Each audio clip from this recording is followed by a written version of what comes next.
बिस्मिल्लाहिर्रहमानिर्रहीम। कुल रब्बी ज़िदनी इल्मा। अस्सलाम वालेकुम स्टूडेंट्स, उम्मीद है आप सब खैरियत से होंगे। और आज हम लोग क्लास 10th के मैथमेटिक्स सब्जेक्ट के यूनिट नंबर 1 को स्टार्ट करने जा रहे हैं। और यूनिट नंबर 1 का नेम है क्वाड्रेटिक इक्वेशंस, या उर्दू में हम इसे कहते हैं दो दर्जी मसावातें। ठीक है, क्वाड्रेटिक इक्वेशंस को उर्दू में क्या बोला जाता है? दो दर्जी मसावातें। और हमने इस चैप्टर में जो क्वाड्रेटिक इक्वेशंस हैं उनको सॉल्व करने के मुख्तलिफ मेथड्स को डिस्कस करना है। ओके, क्वाड्रेटिक फार्मूला को डिस्कस करना है। फिर हमें देखना है कि क्वाड्रेटिक इक्वेशन को किन किन तरीकों से हल किया जा सकता है। तो एक्सरसाइज नंबर 1.1 से पहले जो थ्योरी दी हुई है हम उसको थोड़ा सा एक्सप्लेन करते हैं कि क्वाड्रेटिक इक्वेशन क्या होती है। उसमें सबसे पहले क्वाड्रेटिक इक्वेशन की डेफिनेशन दी हुई है। डेफिनेशन ये होती है कि इसमें क्वाड्रेटिक इक्वेशन को हम बोलते हैं सेकंड डिग्री इक्वेशन। ठीक है, क्या बोलते हैं इसे? हम सेकंड डिग्री इक्वेशन, या हम इसे 2 डिग्री इक्वेशन भी बोलते हैं, जिसमें जो क्वांटिटी यूज होती है, यानी जो इसमें हम वेरिएबल यूज करते हैं उसकी पावर जो है वो 2 होती है। ठीक है, क्वांटिटी हैज पावर ऑफ 2। इसमें जो क्वांटिटी यूज की जाती है उसकी पावर कितनी होती है? 2 होती है, जिसकी वजह से हम इसे क्या बोलते हैं? दो दर्जी मसावात। ठीक है, और ये इक्वेशन क्या होती है? ax square plus bx plus c is equal to 0। Okay, अब इसमें अगर आप देखें तो जो हाईएस्ट पावर है वो कितनी होती है? 2 होती है। जो a है वो कोएफिशिएंट ऑफ x स्क्वायर कहलाता है, जो b है वो कोएफिशिएंट ऑफ x कहलाता है, और जो c है इसे हम कांस्टेंट बोलते हैं। ठीक है, इसमें जो a, b और c हैं इनको हम कहेंगे कि ये हमेशा क्या होंगे? रियल नंबर्स होंगे। आपने 9th क्लास के चैप्टर नंबर 2 में कम्प्लेक्स नंबर्स के बारे में पढ़ा था कि वो नंबर्स जिनके साथ आयोटा का साइन यूज होता है और उसको हम उस पार्ट को हम इमेजिनरी पार्ट बोलते हैं। इमेजिनरी और रियल दोनों पार्ट्स आपने देखे थे ना, a प्लस बी अयोटा। तो जो a प्लस बी अयोटा लिखा जाता है तो इसमें जो अयोटा वाला पार्ट होता है इसे हम इमेजिनरी पार्ट बोलते हैं, और जो अयोटा के बगैर होता है उसे हम रियल पार्ट बोलते हैं। तो इसी तरह जो a, b और c इसमें वो रियल नंबर्स होंगे। रियल नंबर्स मतलब ये कि उनके साथ अयोटा का साइन यूज नहीं होगा। अयोटा वाले नंबर्स के अलावा जो बाकी जितने भी नंबर्स हैं वो सारे रियल नंबर्स कहलाते हैं, जैसे रैशनल और irrational number, odd number, even numbers, integers, whole number जितने भी हैं वो तमाम के तमाम क्या कहलाते हैं? रियल नंबर्स कहलाते हैं। ठीक है, तो ये रियल नंबर्स होंगे। और इसमें जो x है, x को हम बोलते हैं कि x होता है वेरिएबल। ठीक है, x वेरिएबल होता है जिसकी वैल्यू चेंज होती रहती है। वेरिएबल को हम उर्दू में मुतगय्यर कहते हैं, रियल नंबर्स को हम उर्दू में हकीकी अदाद बोलते हैं। ठीक है, और इसमें ax square plus bx plus c दो दर्जी मसावात ये होती है, और इसमें 0 पावर वाला वेरिएबल भी होता है, 1 वाला भी और 2 वाला भी। जैसे अगर आप c के साथ देखें तो c के साथ जो वेरिएबल होगा उसकी पावर होगी 0। और आपने ये रूल पढ़ा होगा कि अगर किसी भी वैल्यू की पावर, किसी भी क्वांटिटी की पावर 0 हो तो वो क्या बन जाती है? 1। तो इसके साथ फिर हम x नहीं लिखेंगे, x की पावर 0 नहीं लिखेंगे क्योंकि वो क्या हो जाएगी? 1 हो जाएगी। और इसके साथ x की पावर क्या होगी? 1, और a के साथ x की पावर होती है 2। ठीक है, अगर ये पूछे इसमें a, b और c क्या है तो आपने कहना है a, b और c रियल नंबर्स हैं। जो a है वो कोएफिशिएंट ऑफ x स्क्वायर है, जो b है वो कोएफिशिएंट ऑफ x है, और c इसमें कांस्टेंट है। अंडरस्टैंड? और इसमें कंडीशन ये होती है क्वाड्रेटिक इक्वेशन के लिए कि इसमें जो a है वो 0 के इक्वल नहीं होना चाहिए, क्योंकि अगर a 0 हो जाएगा तो आप इसमें a की वैल्यू 0 पुट करेंगे, a 0 into x square plus b x plus c is equal to 0। तो 0 के साथ किसी भी क्वांटिटी को मल्टीप्लाई करेंगे तो आंसर क्या आएगा? 0। तो यहाँ पे ये 0 plus b x plus c is equal to 0, और ये बन जाएगा bx plus c is equal to 0। और ये 1 डिग्री इक्वेशन होगी, और जो 1 डिग्री इक्वेशन होती है उसे हम कहते हैं लीनियर इक्वेशन। उसे हम क्या बोलते हैं? Linear equation. तो अगर आपसे ये पूछा जाए कि क्वाड्रेटिक इक्वेशन को लीनियर इक्वेशन में कैसे कन्वर्ट कर सकते हैं तो आप आंसर क्या देंगे कि अगर क्वाड्रेटिक इक्वेशन में हम एक्स स्क्वायर का जो कोएफिशिएंट है यानी जो a है अगर हम उसकी वैल्यू 0 ले लें तो फिर जो क्वाड्रेटिक इक्वेशन है वो किस में कन्वर्ट हो जाएगी, लीनियर इक्वेशन में कन्वर्ट हो जाएगी। किस में कन्वर्ट हो जाएगी, वो लीनियर इक्वेशन में कन्वर्ट हो जाएगी। और फिर जो क्वाड्रेटिक इक्वेशन होती है, क्वाड्रेटिक इक्वेशन की समझ आ गई है ना, कौन सी इक्वेशन होती है, ये 2 डिग्री इक्वेशन होती है जिसमें वेरिएबल या क्वांटिटी की हाईएस्ट पावर 2 होती है, 2 दर्जी मसावात कहते हैं।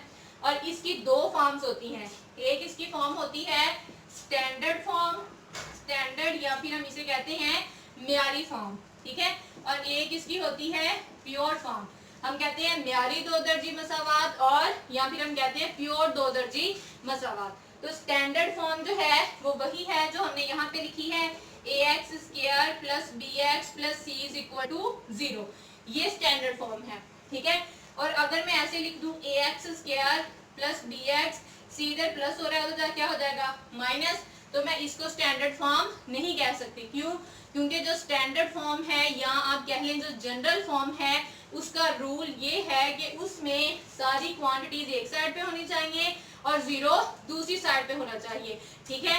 और अगर इधर वाली तीनों क्वांटिटीज में से हम कोई क्वांटिटी दूसरी साइड पे ले जाते हैं तो उसकी स्टैंडर्ड फॉर्म नहीं रहती है। फॉर एग्जांपल अगर मैं लिखूं 3x square plus 4x plus 1 is equal to 0 और एक जगह मैं लिखती हूँ 3x square plus 4x is equal to -1, तो इसमें से स्टैंडर्ड फॉर्म कौन सी होगी, स्टैंडर्ड फॉर्म होगी ऊपर वाली जिसमें इक्वल टू में 0 आएगा, ओके, अंडरस्टैंड। और जो प्योर फॉर्म होती है वो हमें तब मिलती है अगर क्वाड्रेटिक इक्वेशन में b की वैल्यू 0 हो जाए। अगर क्वाड्रेटिक इक्वेशन में क्या हो जाए, b की वैल्यू 0 हो जाए, यानी जो x का कोएफिशिएंट है अगर उसकी वैल्यू 0 हो जाए तो फिर हम इस इक्वेशन को कैसे लिखेंगे, ax square plus 0 into x plus c is equal to 0, 0 को x के साथ मल्टीप्लाई करेंगे तो आंसर क्या आएगा 0, तो ये बन जाएगी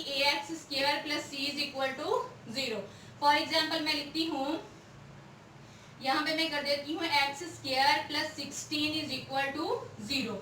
तो ऐसी क्वाड्रेटिक इक्वेशन जिसमें x वाली टर्म नहीं होगी या x वाला कोएफिशिएंट नहीं होगा या फिर आप कह लें x वाले कोएफिशिएंट की वैल्यू 0 होगी, तो ऐसी क्वाड्रेटिक इक्वेशन को हम प्योर क्वाड्रेटिक इक्वेशन बोलते हैं। जो आपकी एक्सरसाइज 1.1 है उसके पहले क्वेश्चन में यही आपसे कहा गया है कि लीनियर इक्वेशंस को क्वाड्रेटिक इक्वेशंस में कन्वर्ट करें और उसमें से बताएं कि कौन सी स्टैंडर्ड फॉर्म है और कौन सी प्योर फॉर्म है, ओके। और इसके बाद हमने करने हैं कि क्वाड्रेटिक इक्वेशन को किन तरीकों से हल किया जा सकता है। तो क्वाड्रेटिक इक्वेशन जो है इसको सॉल्व करने के 2 मेथड्स होते हैं। क्वाड्रेटिक इक्वेशन को सॉल्व करने के कितने मेथड्स होते हैं, 2 मेथड होते ज्यादा है, लेकिन जो आपकी एक्सरसाइज 1.1 में मेंशन किए जाएंगे वो होंगे 2 मेथड्स। उनमें से पहला मेथड है बाय फैक्टराइजेशन, कि हम तजज़ी के तरीका से भी क्वाड्रेटिक इक्वेशन को सॉल्व कर सकते हैं, और दूसरा मेथड है बाय कंप्लीटिंग स्क्वायर, कि अगर हम स्क्वायर कंप्लीट कर लें यानी मुरब्बा मुकम्मल कर लें, तकमील मुरब्बा के तरीका से भी हम क्वाड्रेटिक इक्वेशन को सॉल्व कर सकते हैं, ठीक है। फैक्टराइजेशन में तजज़ी की जाती है और कंप्लीटिंग स्क्वायर में उसका जो स्क्वायर है उसे कंप्लीट किया जाता है, ओके। ये हम जो एक्सरसाइज से पहले की थ्योरी है उसमें बाय फैक्टराइजेशन के तरीका से भी 2 एग्जांपल्स दी हुई हैं और कंप्लीटिंग स्क्वायर की भी 2 हैं। मैं इनमें से एक एक करवाऊंगी और एक एक आप लोगों ने खुद करनी है, और यही हमारा फर्स्ट लेक्चर होगा। सेकंड लेक्चर में हम एक्सरसाइज 1.1 को बाकायदा तौर पर स्टार्ट करेंगे, ठीक है। तो बाय फैक्टराइजेशन में है question 3x square minus 6x is equal to x plus 20। तो ये स्टैंडर्ड फॉर्म नहीं है क्योंकि इसमें इक्वेशन के दोनों साइड इक्वल टू के दोनों साइडों पे क्या है, वैल्यूज हैं। तो जो स्टैंडर्ड फॉर्म है उसमें इक्वल टू की एक साइड पे क्या होना चाहिए, 0 होना चाहिए। तो हम इसको स्टैंडर्ड फॉर्म में कन्वर्ट करेंगे। उसके लिए हम क्या करेंगे, 3x स्क्वायर और यहाँ पे -6x, ये x इधर प्लस हो रहा है, इधर आके माइनस हो जाएगा, ये इधर प्लस हो रहा है, इधर आके माइनस हो जाएगा, ठीक है। और यहाँ पे फिर क्या बन जाएगा, 3x स्क्वायर माइनस 6x और माइनस x, माइनस माइनस क्या होते हैं, प्लस, तो ये 7x हो जाएगा। और साइन हमेशा किस वैल्यू का आता है, जो वैल्यू बड़ी होती है, तो -7x minus 20 is equal to 0। तो जो फैक्टराइजेशन का मेथड होता है उसमें हमने ये करना होता है कि जो आपके पास ये a वैल्यू है, ये b है, ये c का कोएफिशिएंट है, c है, ठीक है। तो हमने क्या करना होता है, a को, जो a का कोएफिशिएंट है यानी जो a है उसको हमने मल्टीप्लाई करना होता है c के साथ, ठीक है। तो यहाँ पे करेंगे 3 मल्टीप्लाई बाय -20, तो 20 मल्टीप्लाई बाय 3 कितना हो जाएगा, 60, और साइन हमेशा बड़ी वैल्यू का, दूसरा इसके साथ प्लस है तो प्लस माइनस माइनस हो जाएगा मल्टीप्लाई होके, ठीक है। अब उसके बाद जो फैक्टराइजेशन है उसका रूल ये होता है कि हमने कोई दो नंबर्स ऐसे चूज करने होते हैं जिनको अगर मल्टीप्लाई करें तो वो a मल्टीप्लाई बाय c के आंसर के इक्वल आ जाए, और अगर हम उन नंबर्स को ऐड करें तो वो b के बराबर हो जाए, ठीक है। b की टर्म क्या है, -7। तो हमने दो नंबर्स ऐसे चूज करने हैं कि अगर हम उनको मल्टीप्लाई करें तो -60 आए, और अगर हम उनको ऐड करें तो -7। फैक्टराइजेशन करेंगे तो कौन से नंबर पे हम इसके फैक्टर्स बना सकते हैं, छोटे नंबर से स्टार्ट करते हैं, 2 से 3 से कर लेते हैं। तो 3 2s are 6 और 0, उसके बाद 5 के साथ अगर करें तो 5 4s are 20। अब इनको हमने मल्टीप्लाई करना होता है तज़ीम में, तो 4 3 12 और 12 5 60, यानी अगर हम 12 का नंबर एक लें और दूसरा नंबर हम 5 लें तो जब हम उनको मल्टीप्लाई करेंगे तो उनका आंसर क्या आ जाएगा, 60 आ जाएगा। और जब हम 12 में से 5 को माइनस करेंगे तो फिर उसका आंसर क्या आ जाएगा, -7 आ जाएगा। तो हम क्या नंबर लेंगे, अब देखें 7 के साथ साइन क्या है, -7 है ना, तो 7 के साथ साइन क्या है, माइनस क्या है। तो अब हमने जो दो नंबर्स लिए हैं 12 और 5, तो अब हमने देखना है कि हम 12 के साथ कौन सा साइन लगाएं और 5 के साथ कौन सा साइन लगाएं। अगर हम 12 के साथ माइनस का साइन लगाएंगे और 5 के साथ जमा का साइन लगाएंगे तो फिर -12 जमा 5 बराबर हो जाएगा -7 के, ठीक है। 12 में से 5 निकालेंगे तो 7, और साइन किसका आता है, बड़ी वैल्यू का। तो -12 के साथ अगर हम -12 + 5 करते हैं तो फिर आंसर क्या आएगा, -7 इजी, और -20 इज इक्वल टू 0। अब इसमें से हमने ये वाली दो टर्म्स कंसीडर करनी है, ये वाली दो, इनमें से हमने कॉमन लेनी है वैल्यूज। तो अगर हम इन दोनों को देखें तो ये किस पे डिवाइड हो सकते हैं, 3 पे। इन दोनों को देखें 5 और 20, ये किस पे डिवाइड हो सकते हैं, 5 पे डिवाइड हो सकते हैं। तो इन दोनों को अगर हम 3 पे डिवाइड करें, यानी हम इनमें से 3 कॉमन ले लें, 3 इनमें कॉमन फैक्टर आएगा ना, तो 3 ले लिया। दूसरा इन दोनों के साथ x है तो x ले लेंगे, तो अंदर क्या रह जाएगा, 3 1 3 1, और x एक नीचे और एक ऊपर कैंसिल हो जाएंगे और एक x बच जाएगा। x माइनस फिर x के साथ कैंसिल हो गया, 3 4 12, तो फिर -4 आ गया। और यहाँ पे +5 हम लेंगे, तो जब हम इसको डिवाइड करेंगे तो 5 के साथ 5 कट जाएगा, x आ जाएगा। और जब आप इसको 20 पे तकसीम करेंगे तो 5 4 20, -4 आंसर आ जाएगा। अब ध्यान आपने ये रखना है ये फैक्टर्स बनाते हुए कि जो ये वाले ब्रैकेट में जो टर्म्स हैं, जो ब्रैकेट में वैल्यूज हैं, ये वाली जो है ये सेम होनी चाहिए, ठीक है। क्योंकि नेक्स्ट स्टेप में हमने ये ब्रैकेट वाली को कॉमन लेना है। अब x-4 कॉमन ले लें, x-4 क्या करेंगे, दोनों में से कॉमन ले लें। तो इसमें से x-4 जब ले लिया तो बाकी क्या बचा, 3x, और इसमें से जब x-4 कॉमन लिया तो साथ क्या बच जाएगा, +5, और दैट इज इक्वल टू 0। अब मल्टीप्लाई हो रहे हैं, दोनों फैक्टर्स हैं मल्टीप्लाई हो रहे हैं, तो इसका मतलब ये है ये दोनों लीनियर इक्वेशंस हैं, ये मल्टीप्लाई हो रही है और इक्वल टू 0 है। तो इसका मतलब है कि हम इंडिविजुअली इनको किसके बराबर रख सकते हैं, 0 के बराबर रख सकते हैं। तो ये हो जाएगा x-4 इज इक्वल टू 0, और ये हो जाएगा 3x + 5 इज इक्वल टू 0। अब x 4 जो है वो इधर माइनस हो रहा है तो क्या हो जाएगा, प्लस हो जाएगा, x इज इक्वल टू 4। और यहाँ पे 5 जो है वो प्लस हो रहा है तो उधर क्या हो जाएगा, माइनस, और 3 इधर मल्टीप्लाई हो रहा है तो उधर जाके क्या हो जाएगा, ये डिवाइड हो जाएगा। ओके, तो अब जो आपके पास सोल्यूशन सेट आएगा, सोल्यूशन सेट क्या आएगा, -5/3 और 4। ठीक है, ये आपके पास बाय फैक्टराइजेशन आंसर आ जाएगा। और इस तरह से हम फैक्टराइजेशन के मेथड से क्वाड्रेटिक इक्वेशन को सॉल्व कर सकते हैं। क्या करते हैं हम, पहले तो उसको स्टैंडर्ड फॉर्म में लेके आते हैं। अब ये स्टैंडर्ड फॉर्म नहीं थी, दोनों साइडों पे वैल्यूज थी। जो स्टैंडर्ड फॉर्म है उसमें वैल्यूज एक तरफ होती हैं और दूसरी तरफ सिर्फ 0 होता है। ओके, तो यहाँ पे हमने क्या किया, सारी वैल्यूज को इधर लेके आए, स्टैंडर्ड फॉर्म बनाई। ये हो गया ax² + bx + c = 0।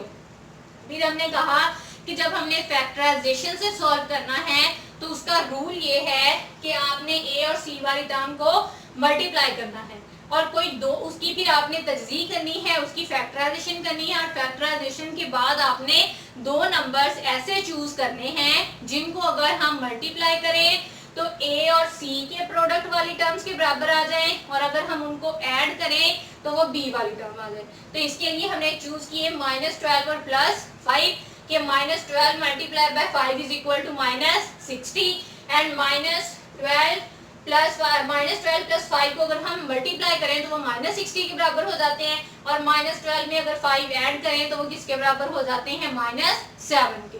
तो फिर हमने इसमें से 3 कॉमन लिया, इसमें से 5 कॉमन लिया और अंदर दोनों के क्या रह गया है, x - 4 और x - 4। फिर ये भी दोनों में कॉमन है, फिर हमने x - 4 को कॉमन लिया तो यहाँ पे रह गया 3x और यहाँ पे रह गया 5। दोनों 0 के इक्वल थे तो इनको लहदा भी 0 के इक्वल रखा जा सकता है। लहदा 0 के इक्वल रखा और यहाँ से x की वैल्यूज आ गई है। ठीक है, अब ये बाय फैक्टराइजेशन आपने सॉल्व कर लिया है। अब नेक्स्ट जो है वो है हमारा बाय कंप्लीटिंग स्क्वायर और उसके बाद जो इस एक्सरसाइज के पीछे एक एक एग्जांपल रह जाएगी वो आपने खुद सॉल्व करनी है और अगर कोई उसमें प्रॉब्लम हो तो वो आप डिस्कस कर सकते हैं। तो यहाँ पे है x² - 3x - 4 = 0। ठीक है, और इसमें आप लोगों ने स्टैंडर्ड फॉर्म में नहीं इसे रखना, जरूरी नहीं है कि आप उसे स्टैंडर्ड फॉर्म में रखें। आपने क्या करना होता है, जो कांस्टेंट टर्म है उसको दूसरी साइड पे ले जाना है। ठीक है, कांस्टेंट टर्म को आपने क्या करना है, दूसरी साइड पर ले जाना है। वो कैसे, x² - 3x, ये -4 है तो उधर क्या हो जाएगा +4। अब रूल कंप्लीटिंग स्क्वायर का रूल ये है, जैसे कंप्लीट स्क्वायर आप क्या बोलते हैं, a + b का होल स्क्वायर बराबर है a² + 2ab + b² बोलते हैं ना ऐसे। तो अगर ये वाली वैल्यूज लिखी हो तो आप इसको किसका स्क्वायर बना देते हैं, a + b का होल स्क्वायर। यानी आपने इसी तरह दो टर्म्स का एक कंप्लीट स्क्वायर बनाना होता है। तो उसके लिए रूल ये है कि आपने सबसे पहले कांस्टेंट टर्म को दूसरी तरफ लेके जाना है। पहला स्टेप इसका ये है।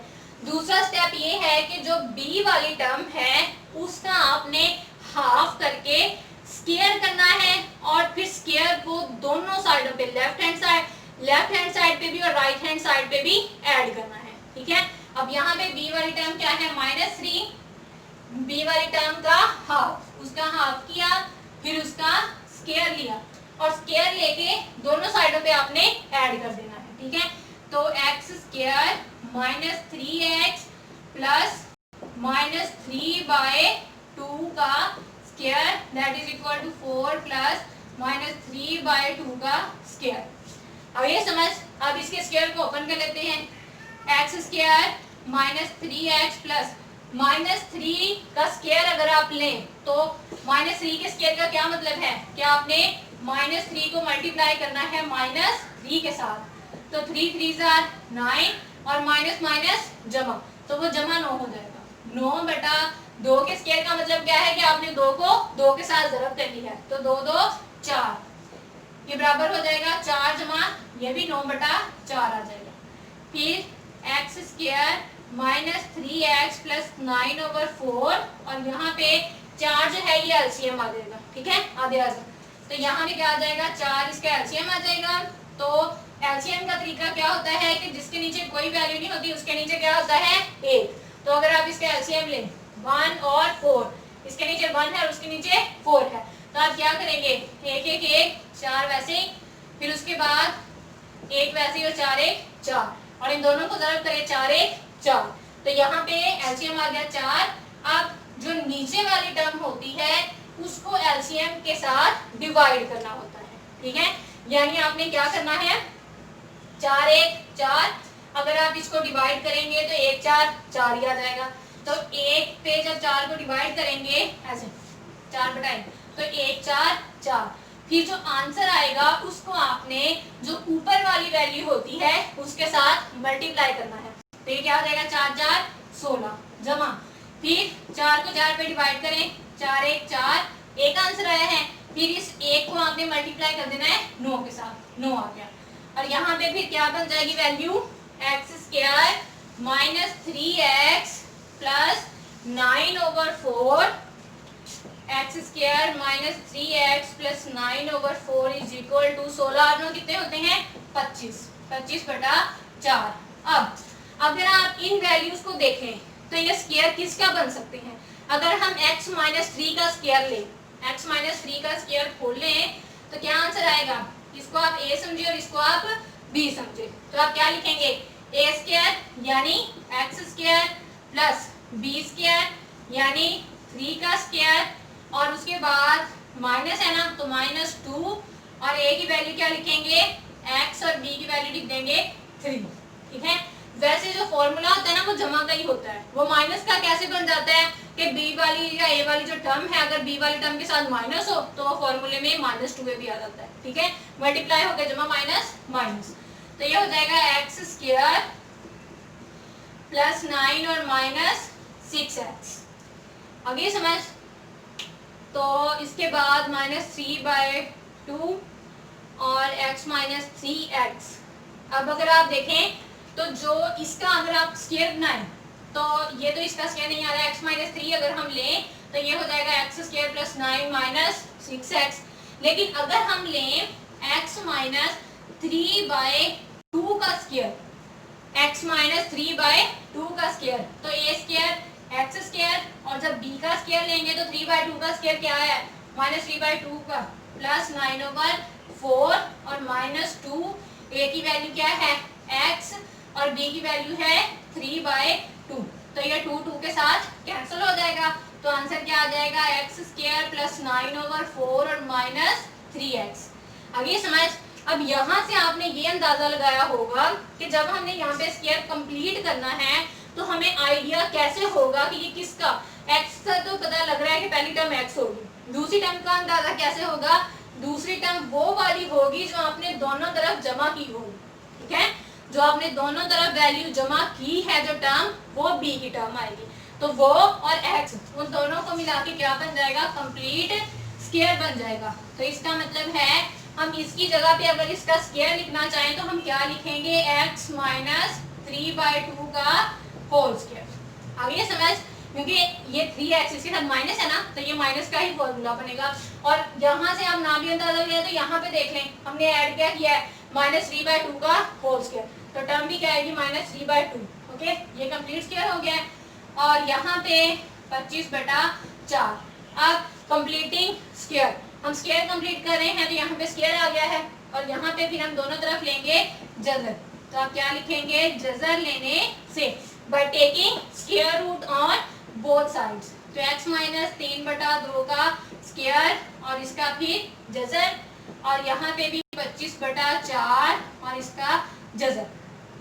तो आपको पता है कि जो मुरब्बा और जज़र होते हैं वो एक दूसरे के साथ कैंसिल हो जाते हैं, ठीक है। अगर पावर में जो 2 है, 2 जो है वो किसके साथ कैंसिल हो जाएगा स्क्वायर रूट के साथ, क्योंकि स्क्वायर रूट की वैल्यू क्या होती है 1/2, और जो पावर की पावर है, जैसे अगर मैं इसको खोल के लिखूं तो जो मैंने जज़र में लिखा है ना मैं इसको ऐसे लिखूंगी x माइनस 3/2 का स्क्वायर, और इसका जो जज़र है जज़र की वैल्यू मैं लिखूंगी 1/2, और जो पावर की पावर है, ये पावर थी ना इसकी और इसकी जो पावर है ये आपस में मल्टीप्लाई होते हैं, यानी 1/2 ज़रब 2 होगा, तो 2 के साथ कैंसिल हो जाएगा, जवाब क्या आएगा 1। तो x minus 3/2 that is equal to, अब 25 को हम क्या लिख सकते हैं 5 का स्क्वायर, और 4 को क्या लिख सकते हैं 2 का स्क्वायर, यानी ये 5 के स्क्वायर का जज़र बटा 2 के स्क्वायर का जज़र, तो जज़र और स्क्वायर कैंसिल हो गए, ठीक है।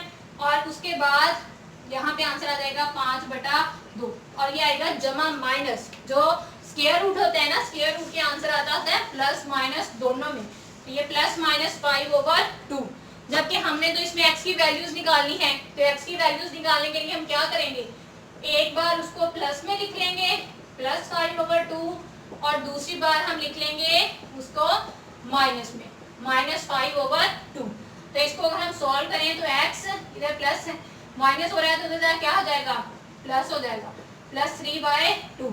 दोनों के नीचे वैल्यू सेम है तो क्या आ जाएगा, इसका आ जाएगा एलसीएम में क्या आ जाएगा 2 और 2 के साथ कैंसिल हो गया, 2 के साथ कैंसिल हो गया, 5 + 3 x इज इक्वल टू 8/2, 2 1 2 2 4 8, तो x बराबर है 4 के।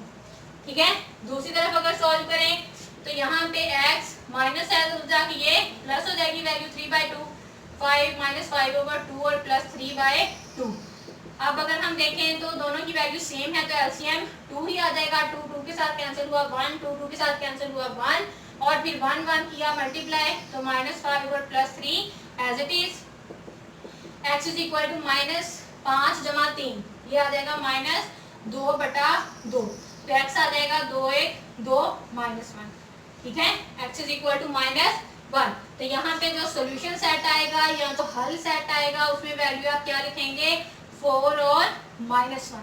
ये दो वैल्यूज आपके पास आई हैं और ये हमने कैसे सॉल्व किया है, ये हमने बाय कंप्लीटिंग स्क्वायर से सॉल्व किया है कि हमने जो हमें वैल्यूज दी गई थी उनका हमने स्क्वायर कंप्लीट किया है, स्क्वायर कंप्लीट करके हमने उसका सॉल्यूशन सेट फाइंड किया है।